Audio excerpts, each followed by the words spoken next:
ದೆಹಲಿಯಲ್ಲಿ ಸಿಇಸಿ ಸಭೆ, central election ಕಮಿಟಿಯ ಸಭೆ ನಡೀಲಿಕ್ಕಿದೆ. ಈ ಸಭೆಯಲ್ಲಿ 21 ಕ್ಷೇತ್ರದ ಸೂಕ್ತ ಅಭ್ಯರ್ಥಿಗಳು ಉಮೇದುವಾರಿಕೆ ಯಾರದ್ದು ಹಾಕಿದ್ರೆ ಗೆಲ್ತೀವಿ ಅನ್ನೋದನ್ನ ಡಿಸೈಡ್ ಮಾಡ್ತಾರಂತೆ.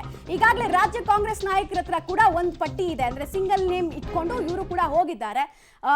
ಕಾಂಗ್ರೆಸ್ನ ಇಂಟರ್ನಲ್ ಸರ್ವೆಗಳನ್ನೆಲ್ಲ ನೋಡಿಕೊಂಡು ಅಳೆದು ತೂಗಿ ಇವತ್ತು ಡಿಸಿಷನ್ಗೆ ಬರ್ತಾರೆ ಅಂತ ಹೇಳಲಾಗ್ತಾ ಇದೆ. ಸಂಭಾವ್ಯ ಅಭ್ಯರ್ಥಿಗಳ ಪಟ್ಟಿಯನ್ನ ತೇಲಿ ಬಿಡೋ ಸಾಧ್ಯತೆ ಕೂಡ ಇದೆ. ನೋಡ್ತಾ ಇದ್ದೀರಾ ಕಾಂಗ್ರೆಸ್ನ ಸಂಭಾವ್ಯ ಪಟ್ಟಿಯಲ್ಲಿ ಯಾರ್ಯಾರು ಸ್ಥಾನವನ್ನು ಪಡ್ಕೊಂಡಿದ್ದಾರೆ ಅಂತ. ಒಂದು ರಾಜಶೇಖರ್ ಪಾಟೀಲ್ ಹುಮನಾಬಾದ್, ಇವರು ಸತತವಾಗಿ ಗೆಲ್ತಾ ಬರ್ತಾ ಇದ್ರು, ಬಟ್ ಲಾಸ್ಟ್ ವಿಧಾನಸಭೆಯಲ್ಲಿ ಸೋತಿದ್ರು. ಇವ್ರಿಗೂ ಮತ್ತು ಈಶ್ವರ್ ಖಂಡ್ರೆಗೆ ಫೈಟ್ ಇರ್ತಾ ಇತ್ತು ಸಚಿವರಾಗೋದಕ್ಕೆ. ಬಟ್ ಈ ಸಲ MP ಎಲೆಕ್ಷನ್ಗೆ ನಾನು ನಿಲ್ಬೇಕು ಅನ್ನುವಂತ ಒಂದು ವಿಚಾರ. ಇನ್ನೊಂದು ಕಡೆಗೆ ಚಿತ್ರದುರ್ಗ ಮೀಸಲು ಕ್ಷೇತ್ರದಿಂದ ಚಂದ್ರಪ್ಪ ಅವರನ್ನ ಆಯ್ಕೆ ಮಾಡಿದ್ರೆ ಹೇಗೆ ಅನ್ನುವಂತಹ ಒಂದು ಚಿಂತನೆಯಲ್ಲಿ ಕೂಡ ಇದ್ದಾರೆ. ಚಂದ್ರಪ್ಪ ಅವರು ಮಾಜಿ ಸಂಸದರು, ಹಿಂದಿನ ಎಲೆಕ್ಷನ್ ಅಲ್ಲಿ ಸೋತಿದ್ರು, ಈ ಸಲ ಅವ್ರು ಗೆಲ್ಲೋ ಚಾನ್ಸಸ್ ಇದೆ ಅನ್ನೋದು ಒಂದು ಲೆಕ್ಕಾಚಾರ. ಈ ಕಡೆ ದಾವಣಗೆರೆ ವಿಚಾರ ಅವರು ಕಂಟೆಸ್ಟ್ ಮಾಡ್ತಾರೆ ಅಂತಲೇ ಹೇಳಲಾಗ್ತದೆ. ಕಾಂಗ್ರೆಸ್ನ ನಿರ್ಧಾರ ಏನಾಗಿರುತ್ತೆ ನೋಡೋಣ. ದಾವಣಗೆರೆಯಿಂದ ಪ್ರಭಾ ಮಲ್ಲಿಕಾರ್ಜುನ್ ಅವರ ಅಥವಾ ಬೇರೆಯವರಿಗೆ ಕಾಂಗ್ರೆಸ್ ಮಣೆ ಹಾಕುತ್ತಾ ಅಂತ. ಸಿದ್ದೇಶ್ವರ್ ಫ್ಯಾಮಿಲಿಯನ್ನ ಎದುರಿಸೋದಕ್ಕೆ ಇಲ್ಲಿ ವಿದ್ಯಾ ಫ್ಯಾಮಿಲಿಯನ್ನೇ ಹಾಕ್ಬೇಕು, ಅದ್ರಲ್ಲೂ SS ಮಲ್ಲಿಕಾರ್ಜುನ್ ಪತ್ನಿಯನ್ನೇ ಹಾಕಿದ್ರೆ ಸೂಕ್ತ ಅನ್ನೋದು. ಬಿಕಾಸ್ 1 ವರ್ಷದಿಂದ ಅವ್ರ ತಯಾರಿಯನ್ನ ಮಾಡ್ಕೊಂಡು ಬರ್ತಾ ಇದ್ರು. ಸೊ ಇದು ದಾವಣಗೆರೆ ಕ್ಷೇತ್ರಕ್ಕೆ ಸಂಬಂಧಪಟ್ಟಂತೆ ಬಿಕಾಸ್ 99ರಿಂದ ದಾವಣಗೆರೆ ಬಿಜೆಪಿಯ ತೆಕ್ಕೆಯಲ್ಲೇ ಇದೆ. ಮರಳಿ ಕಾಂಗ್ರೆಸ್ ವಶಕ್ಕೆ ಪಡಿಬೇಕು ಅಂತ ಹೇಳಿದ್ರೆ ಪ್ರಭಾ ಮಲ್ಲಿಕಾರ್ಜುನ್ ಅವರು ಸೂಕ್ತ ಕ್ಯಾಂಡಿಡೇಟ್. ಬಿಕಾಸ್ ಗಾಯತ್ರಿ ಸಿದ್ದೇಶ್ವರ್ ಅವರು ಆಪೋಸಿಟ್ ಅಲ್ಲಿ ನಿಂತ್ಕೊಂಡಿದ್ದಾರೆ.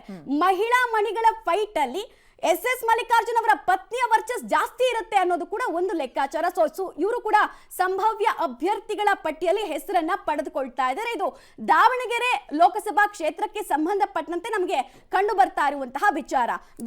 ಇನ್ನೊಂದು ಕಡೆಗೆ ಕೊಪ್ಪಳದಲ್ಲಿ ರಾಜಶೇಖರ್ ಹಿಟ್ನಾಳ್ ಮಾಜಿ ಶಾಸಕರು ಕುರುಬರ ಓಟನ್ನ ಕನ್ಸಾಲಿಡೇಟ್ ಮಾಡಬೇಕು ಅಂತ ಹೇಳಿದ್ರೆ Rajashekar Hitnal is the better candidate ಅನ್ನೋದು ಇಲ್ಲಿ ಲೆಕ್ಕಾಚಾರ ಆಗ್ತಾ ಇದೆ. ಆಮೇಲೆ ಬಿಜೆಪಿಯಲ್ಲಿ ಇರುವಂತಹ ಆಂತರಿಕ ಬೇಗುದಿಯ ಲಾಭವನ್ನ ಕೂಡ ನಾವು ರಾಜಶೇಖರ್ ಹಿಟ್ನಾಳ್ ಮೂಲಕ ಪಡ್ಕೊಳ್ಬಹುದು ಅನ್ನೋದು ಕೂಡ ಸಿಂಗಲ್ ನೇಮ್ ವಿಚಾರ. ಇನ್ನು ಬೆಂಗಳೂರು ದಕ್ಷಿಣಕ್ಕೆ ಅವರೇ ನಿಂತ್ಕೊಳ್ಬೇಕು ಅಂತ ಆಕಾಂಕ್ಷೆಗಳಿತ್ತು ಕಾಂಗ್ರೆಸ್ ಪಾಳ್ಯದಲ್ಲಿ.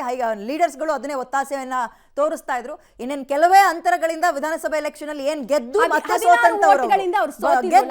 ಸೋತಂತಹ ಕ್ಯಾಂಡಿಡೇಟ್ ಈಗ ಸೌಮ್ಯ ರೆಡ್ಡಿ ಅವರ ಸೂಕ್ತ ಅಂತ ಕಾಂಗ್ರೆಸ್ ಪಾಳ್ಯ ನಿರ್ಧಾರ ಮಾಡೋದು. ಇನ್ನು ಉಡುಪಿ ಚಿಕ್ಕಮಗಳೂರು ಜಯಪ್ರಕಾಶ್ ಹೆಗ್ಡೆ ಬಿಜೆಪಿಯಿಂದ ಕಾಂಗ್ರೆಸ್ ಮತ್ತೆ ಕಾಂಗ್ರೆಸ್ ನಿಂದ ಜಂಪ್ ಆಗಿದ್ದಾರೆ ಬಿಜೆಪಿಯಿಂದ ಕಾಂಗ್ರೆಸ್ಗೆ. ಅವರೇ ಸೂಕ್ತ ಅಭ್ಯರ್ಥಿ. ಈಗ ಜಯಪ್ರಕಾಶ್ ಹೆಗ್ಡೆ ನಾನು ವಿದ್ಯಾ, ಜಯಪ್ರಕಾಶ್ ಹೆಗ್ಡೆ ಅವರು ಬೈ ಎಲೆಕ್ಷನ್ 2011ರ ಬೈ ಎಲೆಕ್ಷನ್ ಅಲ್ಲಿ ಗೆದ್ದಿದ್ರು, ಕಾಂಗ್ರೆಸ್ ನಲ್ಲೇ ಇಟ್ಕೊಂಡು ಗೆದ್ದಿದ್ರು. ಸೊ ಈ ಸಲ ಕೂಡ ಗೆಲುವಿನ ನಿರೀಕ್ಷೆ ಅವರದಿದೆ.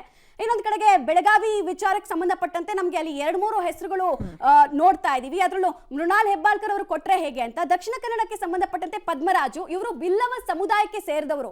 ಬಂಟ ಬಿಲ್ಲವ ಕಾಂಬಿನೇಷನ್ ಅನ್ನ ನಾವು ಮಾಡಿದ್ರೆ ವರ್ಕೌಟ್ ಆಗುತ್ತೆ ಅನ್ನೋದು ಕಾಂಗ್ರೆಸ್ ನಾಯಕರ ಲೆಕ್ಕಾಚಾರ.